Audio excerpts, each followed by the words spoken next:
اعوذ باللہ من الشیطان الرجیم بسم اللہ الرحمن الرحیم اللہم صلی علی سیدنا محمد وعلی آل محمد صلی اللہ علیہ وآلہ وسلم۔ السلام علیکم رحمۃ اللہ وبرکاتہ۔ ناظرین، میں نعیم بٹ اسیر جدہ اخبار نامہ میں آج 2 نومبر 2024 کی جنگ اخبار میں چھپنے والا روزنِ دیوار سے اطالع قاسمی صاحب کا کالم میری کہانی گزشتہ سے پیوستہ۔ کل اس کی پہلی قسط تھی، آج اس کی آخری قسط ہے۔ وزیر آباد میں گھروں میں ہینڈ پمپ لگے ہوئے تھے۔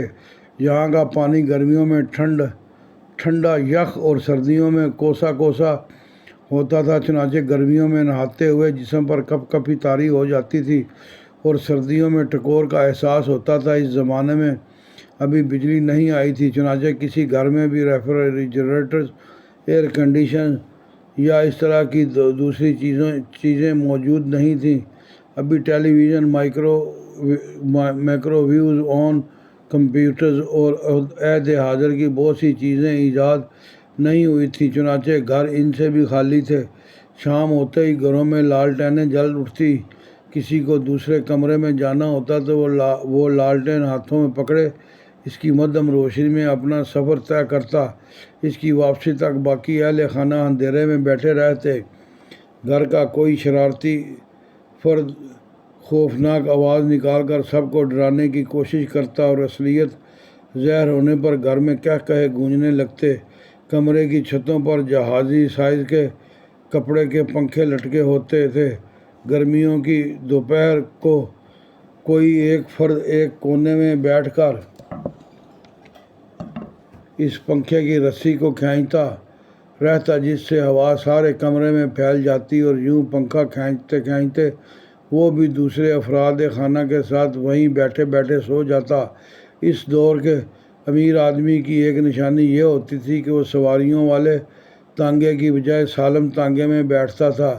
جہاں تک مجھے یاد پڑتا ہے، پورے شہر میں صرف 2 کاریں تھیں، ایک ٹمن والے راجہ عبداللہ کی اور دوسری خواجہ سجاد ٹبی کی، مگر یہ دونوں کاریں شہر میں کم داخل ہوتی تھیں، کیونکہ یہ دونوں گھر شہر سے ذرا ہٹ کر تھے، چنانچہ کسی کو اس حوالے سے بھی کوئی احساس کمتری نہیں تھا۔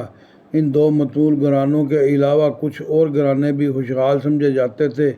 ان میں سے ایک قائد اعظم کے سیکرٹری خواجہ محمد شریف طوی اور دوسرا گجرات پنجاب باسروس والے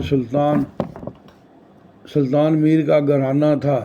لیکن اگر سچ پوچھیں تو یہ وہ شہر تھا کہ جس میں نہ کوئی امیر تھا اور نہ کوئی غریب، کیونکہ سب اس نوزائیدہ اسلامی مملکت پاکستان کے شہری تھے، جس کے دلوں اور عمل میں اپنے نئے وطن کی تعمیر کا جذبہ ہلارے لیتا نظر آتا تھا۔ جس وزیر آباد کی میں بات کر رہا ہوں، اس وزیر آباد میں ممتا ابھی دودھ کے ڈبوں میں تبدیل نہیں ہوئی تھی۔ مائیں اپنے لاڈلوں کو اپنے دودھ پلاتی تھیں۔ اکثر گھروں میں گندم پیسنے والی چھوٹی سی چکی ہوتی تھی جو ہاتھ سے چلانا ہوتی تھی۔ اس پر خاصا زور صرف ہوتا تھا۔ یہ ڈیوٹی بھی خواتین انجام دیتی۔ گھروں میں گرائنڈر نہیں ہوتے تھے، چٹو وٹا ہوتا تھا جس میں مسالہ 52 دستے سے پیسے جاتے تھے۔ یہ گیس والے چولہے بھی ان دنوں کہاں تھے۔ انگیٹھی میں لکڑی کا برادہ ٹھوس کر بھرا جاتا، پھر اس پر کھانا پکایا جاتا۔ تیل کے چولہے جنہیں اسٹو کہا جاتا تھا ابھی بھی استعمال میں آتے تھے، نیز لکڑیاں بھی جلائی جاتی تھی۔ واشنگ مشین کا بھی کوئی تصور نہیں تھا۔ ڈنڈے مار کر کپڑے دھوئے جاتے تھے۔ یہ ڈنڈا خاصی کثیر الاستعمال چیز تھی، جس سے مائیں بچوں کی بھی پٹائی کیا کرتی تھی۔ بچوں کی پٹائی کے لیے چمٹے بھی خاصا مفید آلہ سمجھا جاتا تھا۔ اس کے علاوہ چمٹے سے دہکتے چولہے میں کولے پکڑنے کا کام بھی لیا جاتا تھا۔ عالم لوہار نے اسی آلہ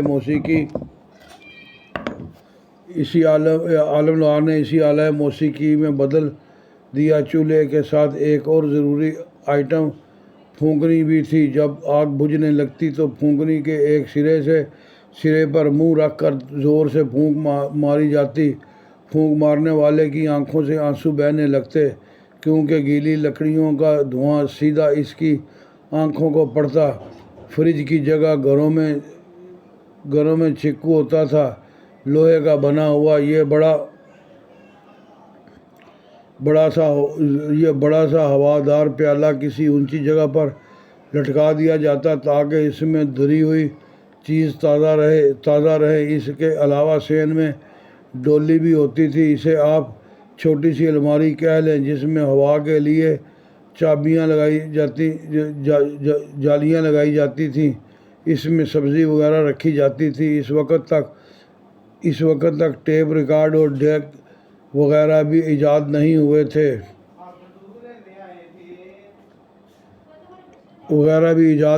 تھے، بس گراموفون ہوتا تھا۔ اس سے استفادہ کے لیے زور بازو کی ضرورت پڑتی تھی۔ جب گانے والے کی آواز کم ہو کر چوں چوں چاں میں بدلنے لگتی، آپریٹ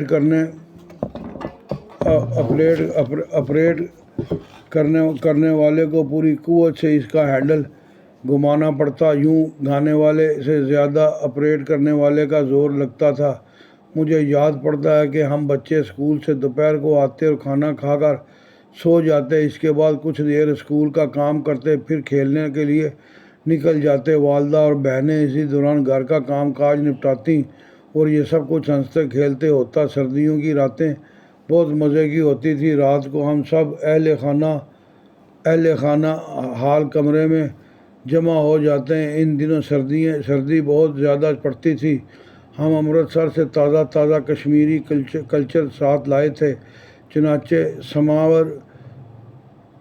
سماوار میں کشمیری چائے پک رہی ہوتی اور ہم اپنی کانگڑی پاؤں کے درمیان میں رکھے لحاف گھٹنوں تک کھینچ کر بیٹھ جاتے۔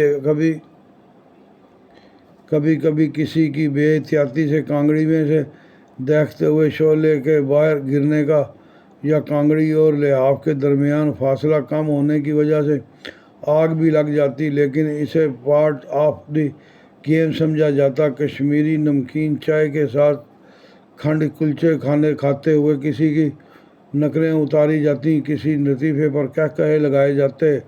ہماری یہ محفل کھلی کچہری کی حیثیت بھی رکھتی تھی کہ اس میں اہل خانہ میں سے کسی کے طرز عمل کی شکایت بھی کی جاتی، جس پر فوری کارروائی عمل میں آتی۔ گرمیوں میں ہم بچوں کے پسندیدہ کھیل لکن میٹی تھا، جو عموماً ہم رات کو کھیلتے تھے۔ اس میں محلے بھر کے لڑکے اور لڑکیاں، جن کی عمریں 10-12 سال کی ہوتی تھیں، شریک ہوتے۔ کسی کو ایک دوسرے کی جنس کا احساس تک نہ ہوتا۔ ماہ رمضان میں وزیر آباد میں بہت رونق ہوتی۔ سحری کے وقت پورا شہر جاگ رہا ہوتا تھا۔ بازاروں میں